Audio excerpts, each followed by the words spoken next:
जैसे माता संभलती है वैसा यीशु संभालेगा। जैसे माता संभलती है वैसा यीशु संभालेगा। कभी भी ना छोड़ेगा, कभी भी ना त्यागेगा, कभी भी ना छोड़ेगा, कभी भी ना त्यागेगा। जैसे माता संभलती है वैसा यीशु संभालेगा। जैसे माता संभालती है वैसा यीशु संभालेगा। सीने से लगाएगा, चिंता सब हटाएगा। सीने से लगाएगा, चिंता सब हटाएगा। जैसे माता संभालती है वैसा यीशु संभालेगा। जैसे माता संभालती है वैसा यीशु संभालेगा। हाथ थाम कर ले जाएगा, चट्टान पर बिठाएगा। हाथ थाम कर ले जाएगा, चट्टान पर बिठाएगा। जैसे माता संभलती है वैसा यीशु संभालेगा। जैसे माता संभालती है वैसा यीशु संभालेगा। जशी आई सांभाळते तसा येशू सांभाळीन। जशी आई सांभाळते तसा येशू सांभाळीन, तसा येशू सांभाळीन। पवित्र पवित्र पवित्र थोर आमचे जिवंत देव बाप्पा, पुन्हा एक वार येशूच्या पवित्र सामर्थ्य नावात आम्ही तुझ्या चरणापाशी येतो। खरोखर गीतकार म्हणतो जशी आई सांभाळते तसा तू सांभाळणारा आमचा देव आहेस। प्रभू तू आमच्या दुःखामध्ये सांत्वन करणारा देव आहेस। प्रभू तू आमचे सर्व अश्रू पुसून टाकणारा तू देव आहेस। प्रभू तू आमचे सर्व निराशा काळजी काढून टाकणारा देव तू आहेस देवा। लॉर्ड आमचे सर्व आजार विकार व्याधी काढून टाकणारा देव तू आहेस। परमेश्वर देवा आम्ही तुझे आभार मानतो। आम्ही मेलो नाही, आम्ही भस्म झालो नाही देवा, कारण ही तुझी दया आहे, ही तुझी कृपा आहे देवा की आजचा दिवस तो आमच्या आयुष्याला जोडलेला आहे। आजच्या दिवसामध्ये आम्ही परमेश्वर देवा तुझ्या नावाला उंच करीतो, आम्ही तुझ्या नावाचे गुणगान गातो, कारण तू आमचा रक्षण करता देव आहेस, तू आमचा सांभाळणारा देव आहेस, तू आमची काळजी करणारा देव आहेस। देवा आजच्या दिवसामध्ये आम्ही एकत्रित आलेलो असताना असताना हो देव बाप्पा बायबल असं सांगतं की देवाचं राज्य नुसतं बोलण्यामध्ये नाहीये तर सामर्थ्यामध्ये आहे देव बाप्पा. लॉर्ड आज तुझ्या लोकांवरती आज तुझ्या सामर्थ्याची ओतणी कर. हो वचन ऐकत असताना प्रभू अंतःकरणामध्ये उकळ्या फुटल्या जाऊ दे. हो प्रभू ते वचन त्यांच्या जीवनामध्ये एक अलौकिकरित्या कार्य करणारा असू दे. लॉर्ड प्रभू तुझ्या लोकांचं आज मन तुटलं जाऊ दे. हृदय तुटलं जाऊ दे. ओ प्रभू तुटील झालेलं मन दगडाप्रमाणे हृदय परमेश्वर देव बाप्पा झालेलं मन आज बदललं जाऊ दे. कारण तुझं वचन एक हातोडा आहे देव बाप्पा आणि त्या हातोड्याप्रमाणे तुझं कार्य आज होऊ दे. लढा इथं असलेला प्रत्येक जण तुझ्या पवित्र हातामध्ये देतो. इथं असलेला प्रत्येक लेकरू तुझ्या हातामध्ये देतो. प्रत्येकाचं मन अंतःकरण उघडलं जाऊ दे तुझ्या वचनासाठी. आणि परमेश्वर देवा येणाऱ्या दिवसामध्ये हो तुझं परमेश्वर देव बाप्पा एक मोठ्या प्रमाणात पसरलं जाऊ दे. हो मोठ्या प्रमाणात प्रभू तुझं राज्य वाढलं जाऊ दे. लॉर्ड आम्ही प्रत्येक जण तुझ्या पवित्र हातामध्ये पडत आहोत. लॉर्ड आम्हा प्रत्येक जणाला तुझ्या सामर्थ्याने स्पर्श कर. आणि लॉर्ड परमेश्वर देव बाप्पा मी बोलत असतानाच अनेक लोक बरे होऊ दे. अनेक लोक हील होऊ दे. अनेक लोकांना पवित्र आत्म्याचं सामर्थ्य मिळू दे. प्रभू आज आम्ही ऐकलं एक आई बोलल्या की त्यांच्या पायामध्ये आग होत आहे. देव बाप्पा मी बिलीव्ह करतो मी रिसीव्ह करतो येशूच्या नावामध्ये. वचन ऐकत असताना त्या आई पूर्णपणे बऱ्या झाल्या असतील. लॉर्ड ज्यावेळेस वचन होईल त्या आई उठून उभा राहतील आणि सांगतील की माझ्या प्रभूने मला बरं केलं. देव बाप्पा धन्यवाद करतो आजच्या वचनासाठी. जीवात्मा शरीर प्राण तुझ्या हातात देतो. मूक माझा पण शब्द मात्र तुझ्यापासून असू दे. सर्व गौरव परमेश्वर देवा आम्ही तुझ्या पवित्र नावाला देतो. येशूच्या पवित्र नावात मागतो. आमेन आमेन आमेन. हालेलुया. बोलो येशू मसीह की. बोलो येशू मसीह की. बोलो राजाओं के राजा की. Yes hallelujah. आपण एक वचनाकडे आज आपलं लक्ष केंद्रित करूया. कारण बायबल असं सांगतं की जो कोणी आपलं लक्ष देवाच्या वचनाकडे लावतो देवाच्या वचनाकडे आपलं लक्ष पुरवतो त्याचं काय होतं कल्याण होतं. हालेलुया. कल्याण तुम्हाला सगळ्याला पाहिजे ना. कल्याण म्हणजे काय आशीर्वाद आहे की नाही. चांगलं होतं. आपल्या भाषेत जर आपण म्हणलं त्याचं कसं होतं चांगलं होतं कल्याण होतं आहे की नाही. बोलो येशू मसीह की. म्हणून आपलं जे लक्ष आहे ते आपण देवाच्या वचनाकडे लावलं पाहिजे. पुढे लावलं पाहिजे देवाच्या वचनाकडे. आता आपण थोड्या वेळ आपलं लक्ष केंद्रित करूया. लेकरांना विनंती आहे की कुणी आरडाओरड करणार नाही. सगळे व्यवस्थित बसतील आहे का नाही.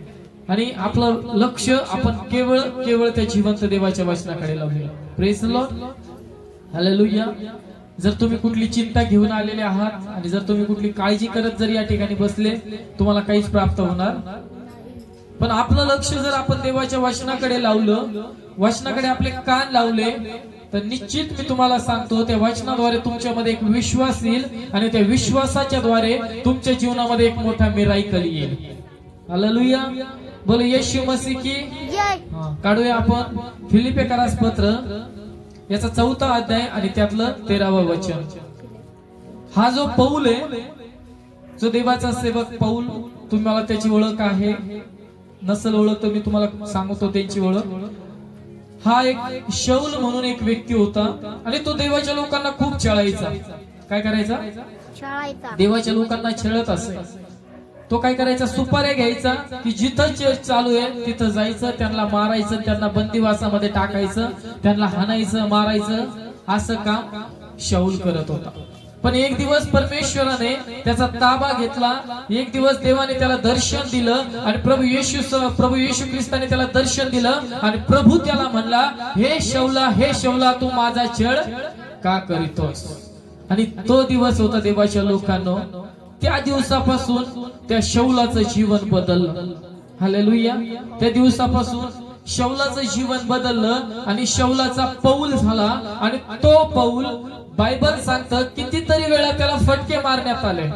काय करण्यात आलं फटके मारण्यात आले. त्याला 5 वेळेस त्याला फटके मारण्यात आले. हालेलुया. कितीतरी वेळा तो समुद्रामध्ये चालत असताना त्याची जहाज फुटली. कितीतरी वेळा त्याला साप चावला तरी पण हा देवाचा सेवक मेला नाही. हालेलुया.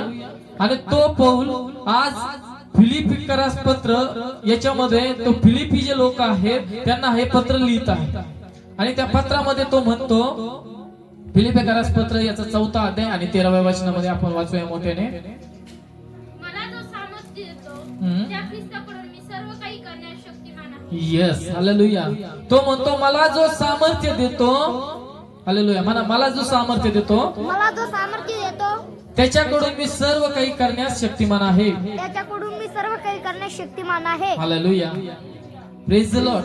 पौल म्हणत आहे जो मला सामर्थ्य देतो ना त्याच्याकडून मी सगळं काही करण्यासाठी शक्तिमान आहे. Hallelujah. Praise the Lord. Hallelujah. देवाच्या लोकांनो, मनुष्य सगळ्या गोष्टी करू शकत नाहीये. मनुष्य सगळ्या गोष्टी करू शकत, पण देव असा आहे तो सगळ्या गोष्टी करू शकतो. काय करू शकतो? सगळ्या गोष्टी करू शकतो. आणि तो म्हणतो मला त्या देवाकडून सामर्थ्य येतं आणि त्या सामर्थ्याद्वारे मी सगळं काही करू शकतो. तुम्हाला माहितीये हा जो पौल होता, हालेलुया, हा नुसता चालला ना तरी लोक बरे व्हायचे. हालेलुया. काय करायचं? समजा एखाद्याला दुष्ट आत्मा लागलाय, लोक त्याला काय करायचे माहितीये?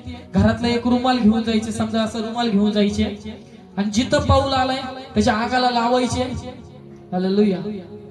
त्याच्या अंगाला फक्त फडकं लावायचं, रुमाल लावायचा, घेऊन जायचं आणि ज्या व्यक्तीला दुष्ट आत्म्याचा त्रास आहे, ज्या व्यक्तीला आजार आहे, पीडा आहे, त्रास आहे, त्याच्यावरती फक्त हा रुमाल ठेवायचे आणि त्या टायमाला तो व्यक्ती बरा व्हायचा. हालेलुया. काय व्हायचं? बरा व्हायचा. इतकं सामर्थ्य त्याच्याकडे होतं. पण तो म्हणतो की जो मला सामर्थ्य देतो त्याच्याकडून मी सर्व काही करण्यास शक्तिमान आहे. शक्तिमान आहे. देवाच्या लोकांनो, आज सामर्थ्य साधं नाहीये. हालेलुया. आज अनेक देवाचे सेवक मोठमोठे तुम्ही जर पाहिलं, भजनदर सिंग, अंकुर नरोला, त्या ठिकाणी जर पाहिलं लोक हील होत आहेत.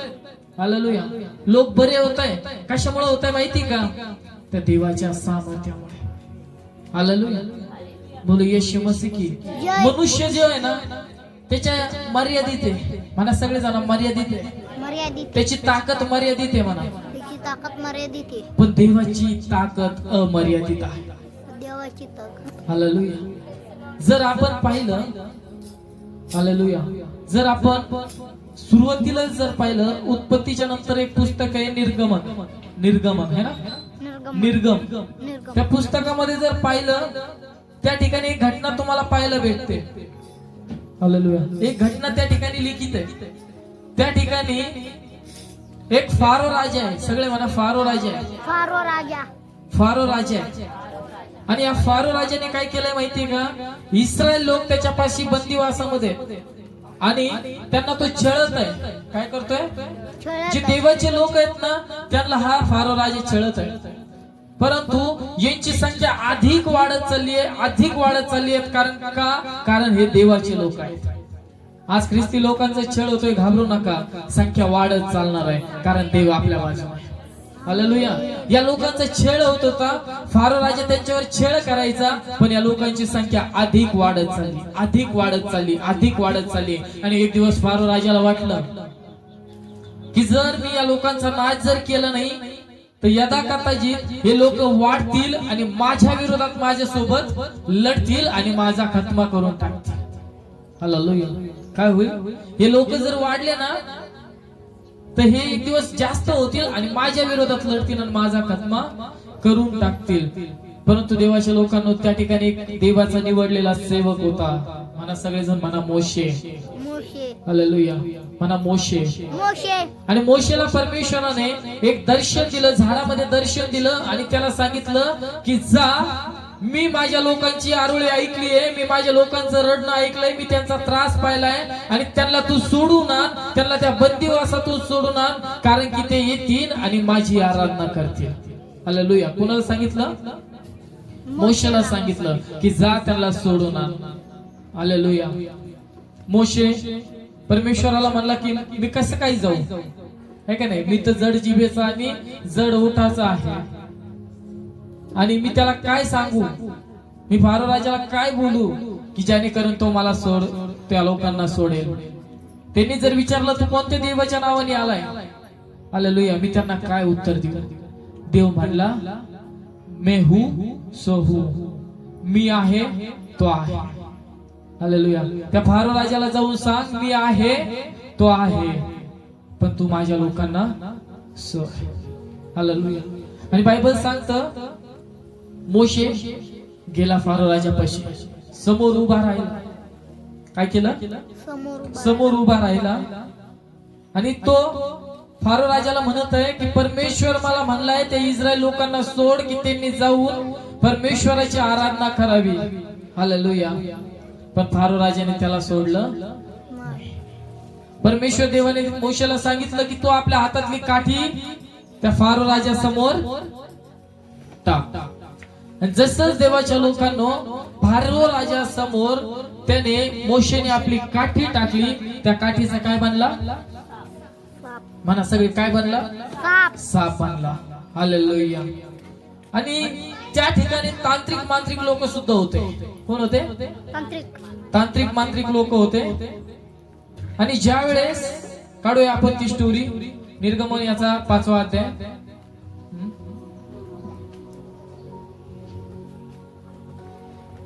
Please God.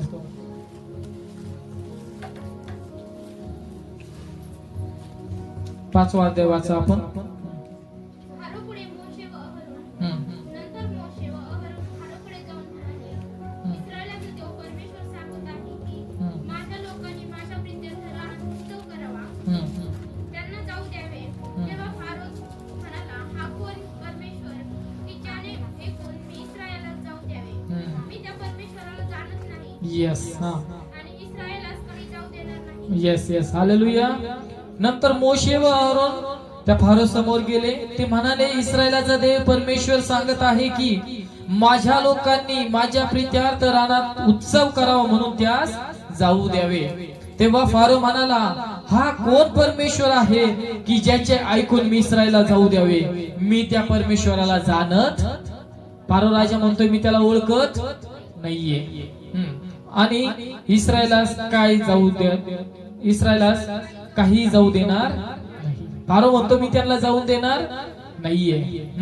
वाचा पुढचं. ते म्हणाले, इब्रियांच्या देवाने आम्हाला भेट दिली, तर आता आम्हाला 3 दिवसाच्या वाटेवर रानात जाऊ द्यावे आणि आमचा देव परमेश्वर ह्याला यज्ञ करू द्यावा. असे न केल्यास तो कदाचित पटकीने अथवा तलवारीने आमचा समाचार घेईल. मिस्राचा राजा त्यांना म्हणाला, हे मोशे, हे अहरोना, तुम्ही लोकांना काम सोडून जायला का लावता? तुम्ही आपल्या बिगर कामावर चालते व्हा. फारो आणखी म्हणाला, हा देशातले लोक आता पशु आहेत आणि तुम्ही त्यांना बिगर काम सोडून जायला लावणार. त्याच दिवशी फारोने त्या लोकांचे मुकादम व त्याचे नायक यांना आज्ञा केली, विटा करणाऱ्यासाठी तुम्ही लोकांना आजवर गवत देत आलात तसे यापुढे देऊ नका. त्यांनी फक्त जाऊन गवत मिळवावे. तरी आजवर जेवढे विटा त्यांना कराव्या लागत होत्या तेवढे त्यांच्याकडून करून घ्या. त्यात काही कमी करू नका. ते आळशी आहेत म्हणून ते ओरड करीत आहेत की आम्हाला जाऊ द्या, आमच्या देवाला यज्ञ करू द्या. त्या लोकांवर अधिक काम लादा, म्हणजे त्याच्यावर कामाचा बोजा पडून तो खोट्या बोलण्यावर विश्वास ठेवणार नाही. मग लोकांनी मुकादम व नायक बाहेर जाऊन त्यांना म्हणाला, फारो म्हणतो मी तुम्हाला गवत पुरवणार नाही. तुम्हीच जा आणि मिळेल तेथून गवत आणा, तरी तुमचे काम काही कमी होणार नाही. तेव्हा ते लोक गवताऐवजी धान्याचे सड जमा करण्यासाठी सर्व मिसर देशभर पांगले. त्याच्या मागे मुकदमाचा असा तगादा असे की तुम्हाला गवत पुरवण्यात येत होते तेव्हा इतके तुमचे रोजचे काम पुरे करा. इस्रायल लोकांवर त्यांच्यापैकी जे नायक नेमले होते त्यांना फारोच्या मुकदमांनी मार देऊन विचारले की तुम्ही पूर्वी जितक्या विटा करीत होत्या तितक्या काळ आज का केल्या नाही? तेव्हा इस्रायल लोकांचे नायक फारोकडे जाऊन ओरड करून म्हणाले, आपण आपल्या दासांशी असे का वागता? येस. समजतंय तुम्हाला? या ठिकाणी मोशे आणि अहरोन त्या फारो समोर गेले आणि त्यांना सांगत आहे की तुम्ही या इब्रियांचा जो देव आहे, जो इस्रायल लोक आहेत, त्यांना सोडा की त्यांनी 3 दिवसासाठी जाऊन परमेश्वराची आराधना करावी, त्यांची प्रार्थना करावी. पण फारोने त्यांचं ऐकलं. फारो म्हणतो मी त्याला ओळखत, मी त्या इस्रायलाच्या देवाला ओळखत नाहीये. हालेलुया. आणि नंतर फारो राजाने काय केलं माहितीये? अहरोनला आणि मोशेला काढून दिलं आणि नंतर या फारो राजाने जे इस्रायल लोक होते त्यांना अजून त्रास द्यायला लागला. हालेलुया. हे इस्रायल लोकांचं काम होतं विटा बनवण्याचं. मग काय करायचं, यांनीच माती आणायची, यांनीच तिला तुडवायचं, यांनीच गवत गोळा करायचं आणि यांनीच त्याच्या विटा बनवायच्या. पहिल्यांदा तरी फारो राजा काय करायचा माहितीये, त्यांना आणून द्यायचं. परंतु आता तसं करायचं नाही, यांनीच जायचं, यांनीच आणायचं. हालेलुया. आणि काम तेवढंच झालं पाहिजे. पहिल्यांदा 200 इटा बनायच्या ना, तेवढ्या 200 इटा बांधल्या पाहिजे. हालेलुया. पण ज्या वेळेस त्यांच्याकडून हे काम झालं नाही, जे सैन्य त्यांच्या पाठी मागलवलं होतं, त्यांनी त्यांना मार दिला. हालेलुया. आणि इस्रायल लोक अधिक ओरडायला लागले की तुम्ही आमचे त्रास वाढवण्यासाठी आले आहात. हालेलुया. इस्रायल लोक नुसते कुरकुर करायचे, देवाविरुद्ध नुसते बोलायचे. हालेलुया. पण परमेश्वराने सांगितलं, जा तुम्हाला काही करून त्याला सोडून आणायचं. मोशे आणि अहरोन परत गेले. परत गेल्याच्या नंतर सभा भरली होती त्या ठिकाणी. आणि सभा भरलेली असताना परमेश्वराने मोशेला सांगितलं की तू आपल्या हातातली काठी कुठं टाक, जमिनीवरती टाक. आणि त्या जमिनीवर टाकल्याच्या नंतर त्या काठीचा काय बनला, साप बनला. आणि त्या ठिकाणी तांत्रिक मांत्रिक देखील होते, त्या ठिकाणी मनुष्य देखील होता. आणि त्या मनुष्याने देखील काय केलं, त्यांच्या ताकदीने, त्यांच्या त्या विद्येच्या ताकदीने त्यांनी देखील काठी टाकली आणि त्या काठीचा काय झाला, साप. हालेलुया. पण शेवटी बाप तो बापच असतो, आहे का नाही. जी देवाची काठी होती, जी मोशेने बनवली, मोशेने जी काठी टाकली होती, जिचा साप झाला होता, त्या सापाने त्यांच्या सगळ्या काठ्या, जे साप होते ते सगळे गिळून घेतले. हालेलुया. Praise the Lord. मला तुम्हाला एक गोष्ट सांगायची आहे की मनुष्याने जे केलेलं आहे ते मर्यादित आहे, पण परमेश्वर अमर्यादित आहे, तो अनलिमिटेड आहे. हालेलुया. Praise the Lord. तरी पण या फारोने काय केलं माहितीये, नाही मी याला जाऊन देणार नाही. नंतर परमेश्वराने मोशेला सांगितलं, हालेलुया, की त्याला सांग लोकांना जाऊ दे. पण याने ऐकलं नाही, याने अधिक मन कठोर केलं देवाच्या लोकांनो. आणि बायबल सांगतं नंतर परत एक पिढा आली आणि ती आली म्हणजे रक्ताची पिढा. काय आली, रक्ताची पिढा. मोशेला सांगितलं जा नदी काठी उभा राहा आणि फारोला सांग जर तू सोडत असेल तर हाय, नसेल तर तू काय कर, आपली काठी त्या नदीवरती उगार. आणि त्या टायमाला तिथं काय झालं, सगळीकडे रक्त रक्त झालं. नदीमध्ये रक्त, इकडं पहा रक्त, तिकडं पहा रक्त. फारोला पाणी प्यायचंय, रक्त. सगळीकडे पाहतेत नुसतं काय झालं, रक्त रक्त झालं. फारोला आंघोळ करायची तरी रक्त, सगळीकडे रक्त रक्त रक्त. पहिली पिढा आली. आणि बायबल सांगतं त्या ठिकाणी जे तांत्रिक मांत्रिक होते त्यांनी देखील तसंच केलं. हालेलुया. परंतु नंतर एक घटना घडली. त्या तांत्रिक मांत्रिकाने देखील पाण्याचं काय केलं, रक्त केलं. आणि फारोला काय वाटलं, हा देव नाहीये, हे कुठल्या तरी मनुष्याचंच काम आहे का नाही. नंतर परमेश्वर देवाने दुसरी एक पिढा पाठवली. हालेलुया. किती पिढा पाठवली, दुसरी पिढा पाठवली. आणि दुसऱ्या पिढीचं नाव होतं बेडकाची पिढा. कायची, बेंडकाची पिढा. बेडका समजते, काय म्हणतो आपण त्याला, बेंडकी, बेंडकी आहे का नाही. काय झाली, बेडाची पिढा पाठवली. फारो उठला, त्याच्या बेडवरती सगळ्याकडे काय आहे, बेडकच. किचन मध्ये खायला चालला, तिकडे काय आहे, बेडकच. सगळीकडे पाहतोय, सगळीकडे काय पडलेले आहेत, बेडकच बेडक आहे, बेडकच बेडक आहेत, है का नाही. समजतंय तुम्हाला. पण नंतर हे तांत्रिक मांत्रिक लोक होते, यांनी देखील तसंच केलं. हालेलुया. जमतं त्यांना पण थोडं थोडं थोडं थोडं जमतंय, है का नाही. त्यांना सुद्धा जमलं. त्यांनी देखील ते काय केलं, बेडकं तयार करून दाखवलं. हालेलुया. देवाच्या लोकांनो, पौल म्हणतो मला जो सामर्थ्य देतो त्याच्याकडून मी सर्व काही करण्यासाठी शक्तिमान आहे. पण यांनी बेडकाची, ज्यावेळेस यांनी बेडकं पाहिले यांनी देखील केले. नंतर काय झालं माहितीये, परमेश्वराकडे मोशेने प्रार्थना केली, बेडकं थांबले. नंतर यांनी मेलेले बेडकं एका जागेवरती गोळा केले आणि त्याचा सगळा वास सुटला. काय झाला, वास सुटला. त्या फारो राजाला काहीच समजत नव्हतं आता काय करायचं. तरी पण फारो राजाने मन कठोर केलं आणि इस्रायल लोकांना जाऊन दिलं नाही. हालेलुया. नंतर तिसरी पिढा देवाने पाठवली. वाची पिढा. कशाची पिढा, वा डोक्यातल्या त्याची पिढा पाठवली. हालेलुया. कशापासून बनवलं तेव्हा? मातीपासून, धुळीपासून. मग किती वा तयार झाले असते विचार केलाय? हालेलुया. पण या ठिकाणी एक घटना खूप महत्वाची आहे. हालेलुया. या ठिकाणी घटना खूप महत्वाची आहे. तिसऱ्या पिढीला वाचा बरं 17 वचनापासून. त्यांनी तसे केले. हम्म. कोरोनाने आपल्या पृथ्वीला करून हम्म. जमिनीच्या धुळीवर मारली. हम्म. तेव्हा मनुष्यावर आणि पशुंवर उवा झाल्या. हम्म. सर्व मिसर देशभर जमिनीवरल्या धुळीच्या उवाच उवा बनल्या. येस. हा, सगळीकडे जनावरांवरती वा, सगळीकडे रानावरती वा, सगळीकडे काय झाल्या?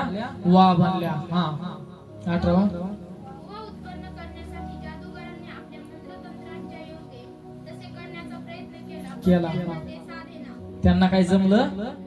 शेवटी त्यांना हात टेकावेच लागले. हालेलुया. सगळीकडे वा झाल्या. या तांत्रिक मांत्रिकांनी पण आता प्रयत्न केलाय. आता आपण देखील वा बनू, पण त्यांना जमल्या नाही. हा, ते तांत्रिक मांत्रिक काय म्हणतात आता ऐका. हा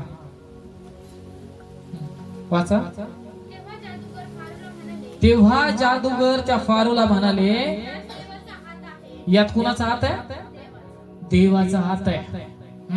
तरी फारोचे मन कठीण राहिले Yes. आणि परमेश्वराने म्हटले होते त्याप्रमाणे तो त्यांचे ऐकले. Yes yes. नंतर या जादूगाराने देखील हात टेकले बर का. आणि आता हे काय म्हणतात? आता हे काय आमच्याच्याने शक्य व्हाय नाही. आमच्याच्याने काय आता वा बनीनं व्हाय नाही. यात कुणाचा हात आहे? देवाचा हात आहे. हालेलुया. देवाच्या लोकांनो, मला तुम्हाला एक गोष्ट सांगायची आहे. एकच नाव सगळ्यात जर उंच असेल तर ते प्रभू येशू ख्रिस्ताचं नाव आहे. त्या नावावरून दुसरं उंच नावच कोणतं नाहीये. हालेलुया. शेवटी या जादूगरला देखील, या तांत्रिक मांत्रिकाला देखील त्याच्या समोर हात जोडावे लागले आणि ते शेवटी म्हणले की हे देवाचं काम आहे. म्हणून मी तुम्हाला सांगतो, पौल म्हणतो, जो मला सामर्थ्य देतो त्याच्याकडून मी सगळं काही करण्यासाठी शक्तिमान आहे. नंतर अशाच पिढा येत राहिल्या आणि शेवटची पिढा आली. फारो राजाचे जे मिस्र मधले जे लेकरं होते, ते सगळे मरून गेले. हालेलुया. जेवढे लहान लहान लेकरं होते ते सगळे मेले. मग शेवटी फारो राजाने काय केलं माहितीये? इस्रायल लोकांना जाऊन दिलं आणि इकून तिकून निघाले. परत राजाच्या मनामध्ये आलं, मी यांना का जाऊन देऊ? परत त्याने मन कठोर केलं आणि हे इस्रायल लोक पुढे निघलेले असताना, बायबल सांगतं ते रस्त्याने चाललेले असताना फारो राजाने लगेच सैन्य घेतलं आणि त्यांच्या पाठीमाग लागला. हालेलुया. काय झालं? पाठीमाग लागला. आणि बायबल सांगतं ते एका अशा ठिकाणी येऊन पोहोचले की पुढे एक समुद्र होता आणि त्या समुद्राचं नाव होतं लाल समुद्र. लाल समुद्र. आणि त्या समुद्रापाशी ते पोहोचले आणि हे इस्रायल लोक लगेच मोशेला आणि अहरोनच्या विरोधात कुरकुर करायला लागले, तू आम्हाला मरायसाठी या ठिकाणी बोलवलंय का? आम्ही तिथंच बरे होतो, कमीत कमी एक टायमाची भाकर तरी आम्हाला भेटत होती, पण तू आता आम्हाला मरायसाठी इकडे बोलवलंय का? लगेच कुरकुर करायला लागले, ओरडायला लागले, मोशेच्या विरोधात बोलायला लागले. मोशे गेला, देवाकडे प्रार्थना केली आणि परमेश्वराने त्याला सांगितलं की तुझ्या हातामध्ये काय आहे? तो म्हणला माझ्या हातामध्ये काठी आहे. परमेश्वर त्याला म्हणला तुझी काठी त्या लाल समुद्रावरती उगार. आणि देवाच्या लोकांना तो समुद्र मोठा असताना इकडे पाठीमाग फारोचं सैन्य आहे आणि मध्ये इस्रायल लोक आहेत. जावा तर जावा कुठं आता समजत नाहीये. हालेलुया. त्यांना समजत नाहीये कुणी कुठं ओरडतंय, कोण काय करतंय. कुणी देवाला नावं ठेवतंय, कुणी मोशेला नावं ठेवतंय, कुणी अरोनला नावं ठेवतंय. पण त्या ठिकाणी मोशेने काय केलं? देवाकडे आरोळी मारली आणि त्याच्या प्रार्थनेचं त्याला उत्तर भेटलं आणि त्याने काय केलं? आपली काठी उघडली आणि जो लाल समुद्र होता त्याचे 2 भाग झाले. किती भाग झाले? म्हणा 2 भाग झाले.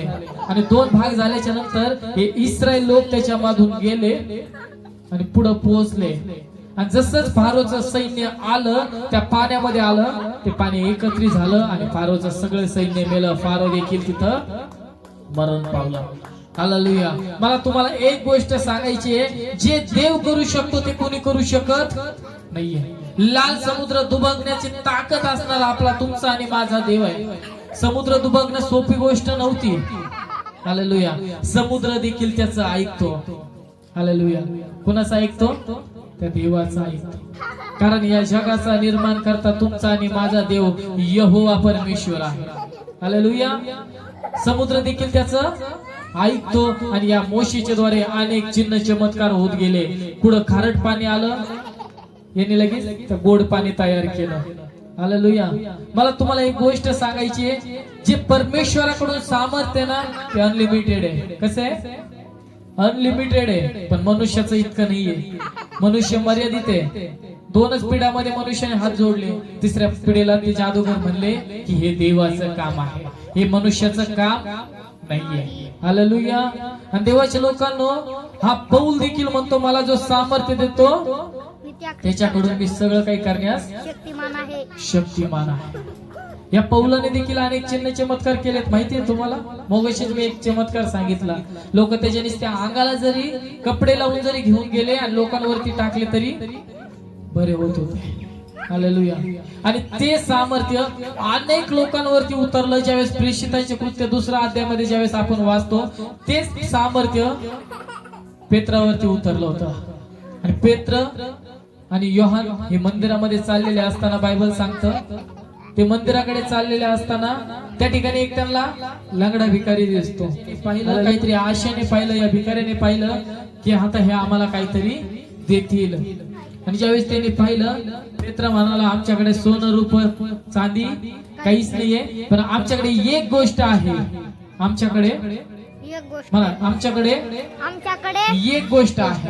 एक गोष्ट आहे. म्हणा, आमच्याकडे एक गोष्ट आहे. एक गोष्ट आहे. हा. आणि पेत्र त्याला म्हणला येशूच्या नावात उठ आणि चालू लागला. हालेलुया. तो उठला आणि त्यांच्या पाठीमागे चालायला लागला. हालेलुया.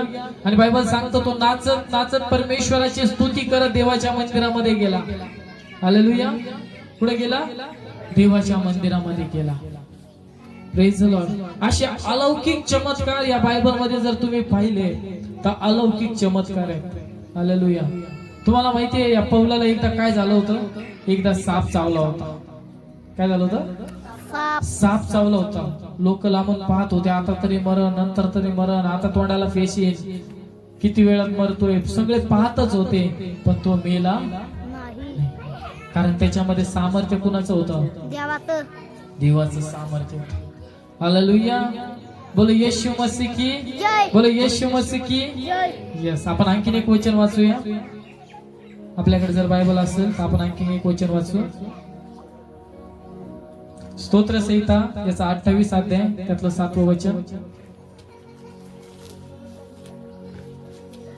समजतंय मी तुम्हाला काय सांगत आहे? 28:7. परमेश्वर माझे परमेश्वर माझं सामर्थ्य काय आहे? सामर्थ्य आहे व माझी व माझी ढाल आहे. Praise the Lord.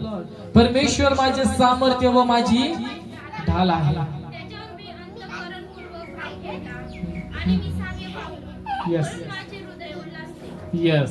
गीत गाऊन त्याचे स्तवन करीन. स्तवन करेन. हालेलुया. स्तोत्र करीता म्हणतो परमेश्वर माझं सामर्थ्य आहे, ती माझी ढाल आहे. हालेलुया. याला माहितीये मी माझ्या ताकदीने कधीही कोणत्या गोष्टीवरती विजय मिळू शकत. हा स्तोत्र लिहिणारा दावीद राजा त्याला माहितीये मी माझ्या ताकदीने कधी विजय मिळू शकत नाहीये. मी माझ्या ताकदीने कधी जरी लढाया लढलो तरी मी जिंकू शकत नाहीये. हालेलुया. दावीद म्हणतो परमेश्वर माझं सामर्थ्य आहे. सगळेजण म्हणा परमेश्वर माझं सामर्थ्य आहे. परमेश्वर माझं सामर्थ्य आहे. सगळेजण म्हणा परमेश्वर माझे सामर्थ्य आहे परमेश्वर माझे सामर्थ्य आहे. व माझी ढाल आहे. व माझी ढाल आहे. हालेलुया. कोण आहे तुमचं माझं सामर्थ्य? परमेश्वर. परमेश्वर आहे. हालेलुया. या दाविदाला माहितीये, चांगल्या पद्धतीने माहितीये की परमेश्वराशिवाय मला विजय देणार कुणीच नाही. ज्या वेळेस हा दावीद गल्ल्यादाच्या समोर उभा होता. हालेलुया. कुणासमोर उभा होता? गल्ल्याता समोर उभा होता. गल्ल्यात खूप दिप्पड व्यक्ती होता, मोठा व्यक्ती होता आणि त्याच्या समोर हा लहान मुलगा होता. पण तो काय म्हणतो माहितीये का? परमेश्वर माझं सामर्थ्य आहे, परमेश्वर माझी ढाल आहे. गल्ल्यात ज्या वेळेस दाविदाला त्याच्याकडे येताना पाहतो, हसला. काय झाला?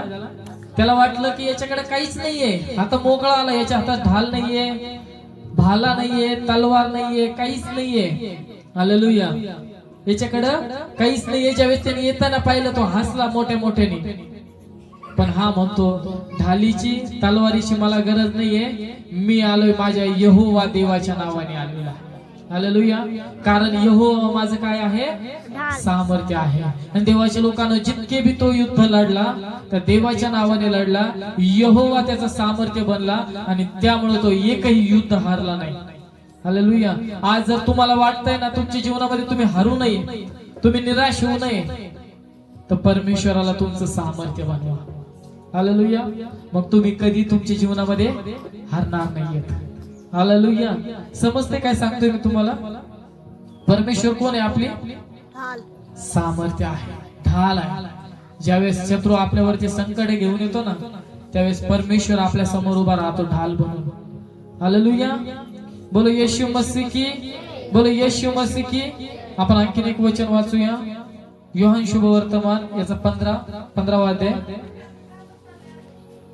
योहान शुभवर्तमान याचा 15वा अध्याय 4, 5, 7. तुम्ही माझ्यामध्ये राहा आणि मी तुमच्यामध्ये राहीन. जसे फाटा वेलच राहिल्या वाचून त्याला आपण फळ देता येत नाही, तसे माझ्यामध्ये राहिल्या वाचून तुम्हालाही फळ देता येणार नाही. Yes. Hallelujah. Praise the lord. कितवं वचन वाचलं? 4, 5. मीच वेल आहे, तुम्ही फाटे आहात. जो माझ्यामध्ये राहतो आणि मी ज्याच्यामध्ये राहतो तो पुष्कळ फळ देतो. कारण माझ्यापासून वेगळे असल्यास तुम्हाला काही करता येत नाही. काही करता येत नाही. बायबल सांगतं तुम्ही माझ्यामध्ये राहा आणि मी तुम्हामध्ये राहीन. जसे फाटा वेलात राहिल्या वाचून त्याला आपण फळ देता येत नाही, तसे माझ्यामध्ये राहिल्या वाचून तुम्हालाही देता येणार. बायबल सांगत आहे. प्रभू येशू ख्रिस्त तुम्हाला आणि मला एक गोष्ट सांगतोय.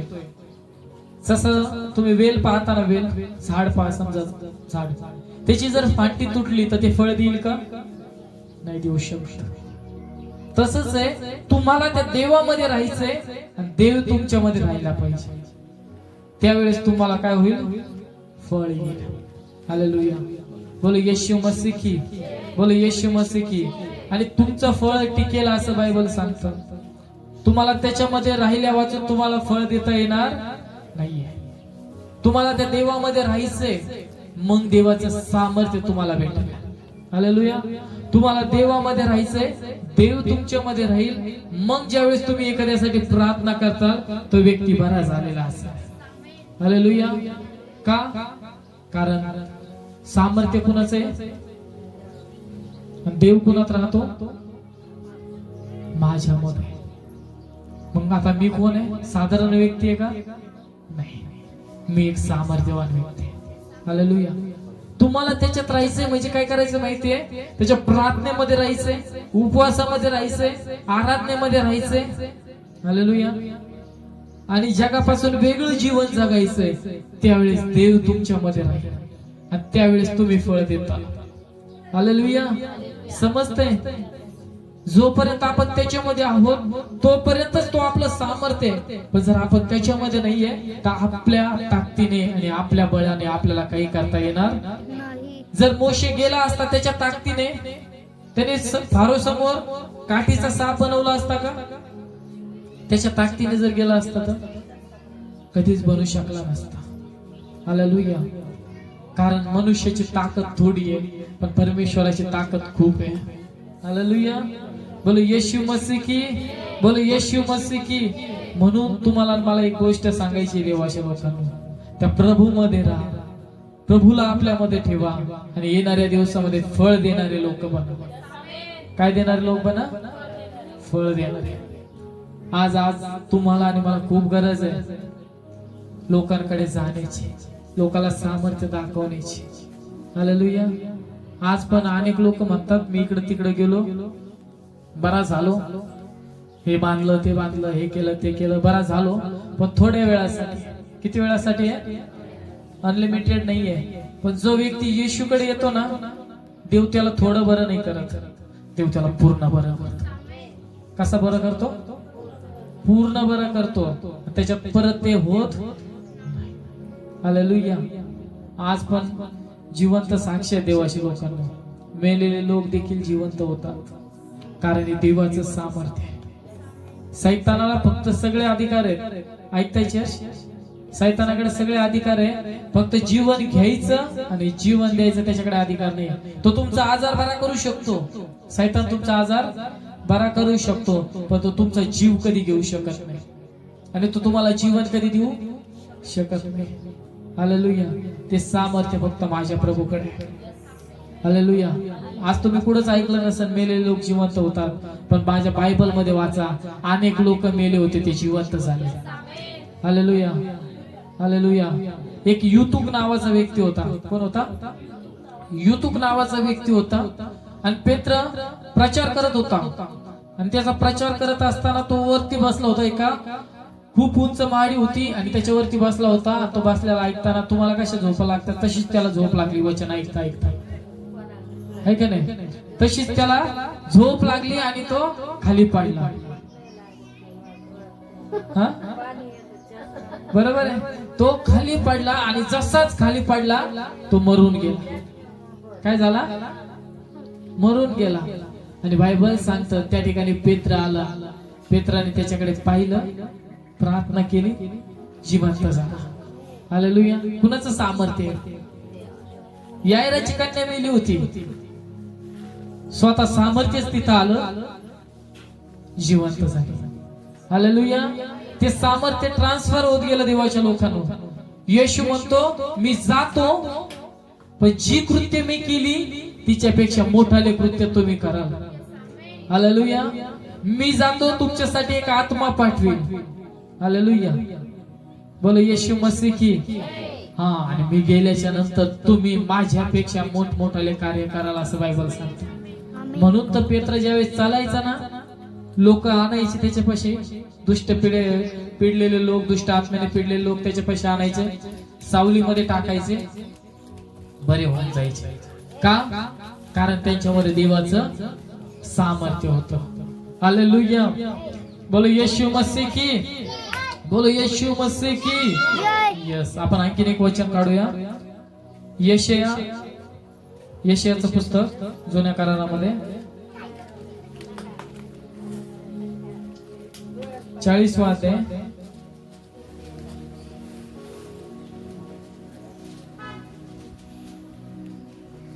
सापडलं 29.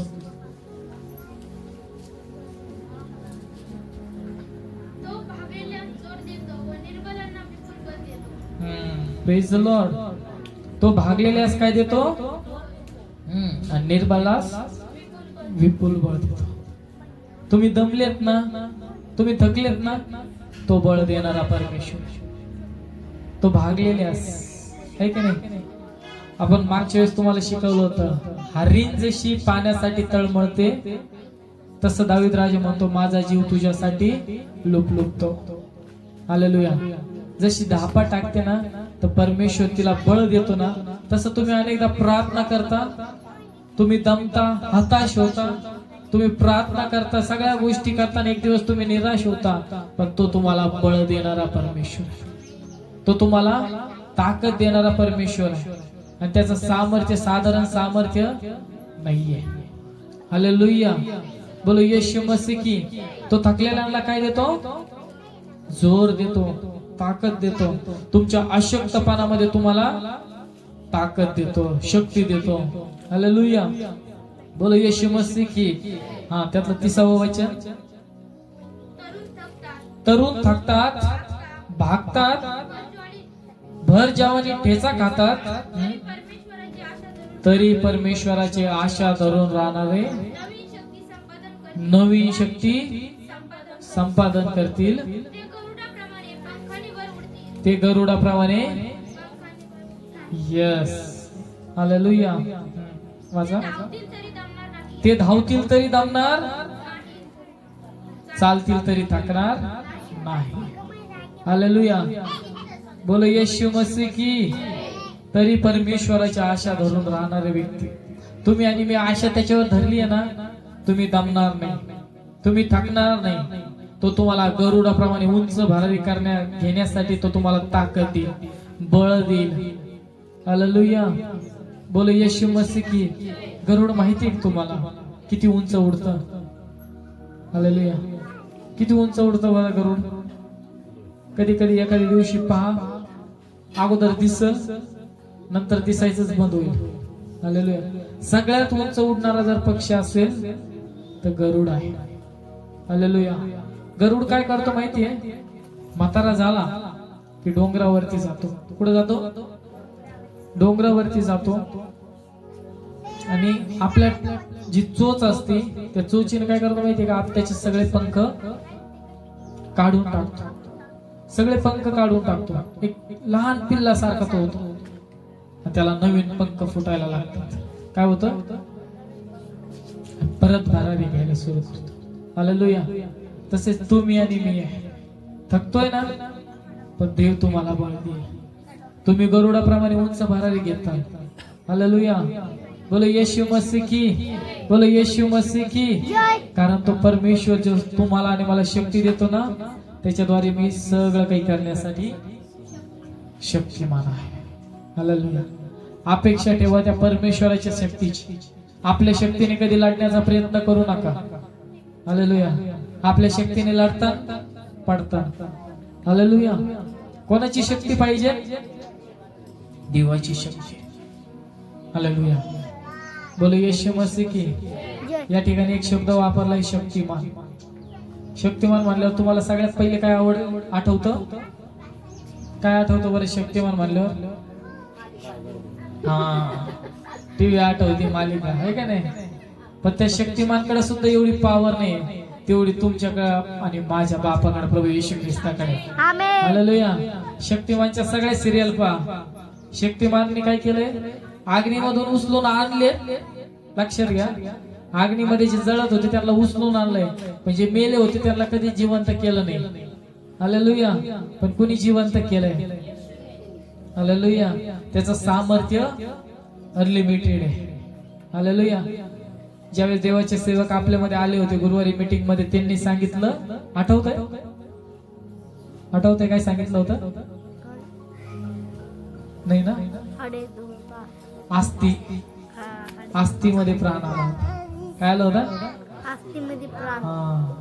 मेलेल्या आस्ती होत्या, नुसते हाडकं राहिले होते. पण ज्या वेळेस त्या ठिकाणी देवाचा सेवक गेला, त्याने कमांड केलं, त्या हाडकामध्ये देखील जान आहे आणि तिथं सैन्य तयार झालं. हालेलुया. काय तयार झालं? सैन्य तयार झालं. तुमचा आणि माझा देव साधारण देव नाहीये. जो देवाचं सामर्थ्य आहे ना, एक लक्षात घ्या, देवाचं सामर्थ्य आपल्याला कधी सोडून जात नाही. कधीच सोडून जात नाही. ज्या वेळेस ते देतो ना, कधी सोडून जात. एक उदाहरण तुम्हाला मी सांगतो. एक देवाचा सेवक होता, अलिशा. कोण होता? अलिशा मेल्याच्या नंतर त्याला एका जागेवरती पुरलं होतं आणि त्याला मरून खूप दिवस झाले होते. काय झाले होते? खूप दिवस झाले होते. आणि त्या गावामध्ये एक परत व्यक्ती मेला. त्या गावामध्ये एक व्यक्ती मेला. श्रीमंत व्यक्ती होता, चांगला व्यक्ती होता. आणि ज्यावेळेस तो मेला, त्याला पुरण्यासाठी आणलं. पुढे आणलं, पुरायला आणलं. आणि पुरायला आणल्याच्या नंतर जिथं अलिशाला पुरलं होतं त्याच्या शेजारीच खड्डा घेतलं. काय घेतलं? खड्डा घेतलं. आणि त्याच्यामध्ये त्या व्यक्तीला पुरायचं, तर त्या अलिशाचं हाडूक जे ते त्याला लागलं. कोणाला? त्या व्यक्तीच्या अंगाला. हालेलुया. आणि देवाच्या लोकांनो, जो मेलेला व्यक्ती होता ना, तो परत जिवंत झाला. हालेलुया. हे असं सामर्थ्य आपल्या देवाचं. एकदा भेटलं ना, कधी सोडून जात नाही. हालेलुया. बोलो येशू मसीह की. बोलो येशू मसीह की. म्हणून तुम्हाला आणि मला काय करायचंय माहितीये? त्याचं सामर्थ्य मागायचं. काय करायचंय? त्याच्यामध्ये राहायचंय. तो तुमच्यामध्ये राहील, मग सामर्थ्याचे आपाप कार्य व्हायला लागते. हालेलुया. बोलो येशू मसीह की. बोलो येशू मसीह की. म्हणून देवाच्या लोकांनो, पौल काय म्हणतो? जो मला सामर्थ्य देतो त्याच्याकडून मी सर्व काही करण्यास शक्तिमान आहे. हालेलुया. बोलो येशू मसीह की. बोलो येशू मसीह की. या आपण आपल्या पायावरती उठून उभा राहूया आणि त्या प्रभूकडे प्रार्थना करूया. Thank you Jesus.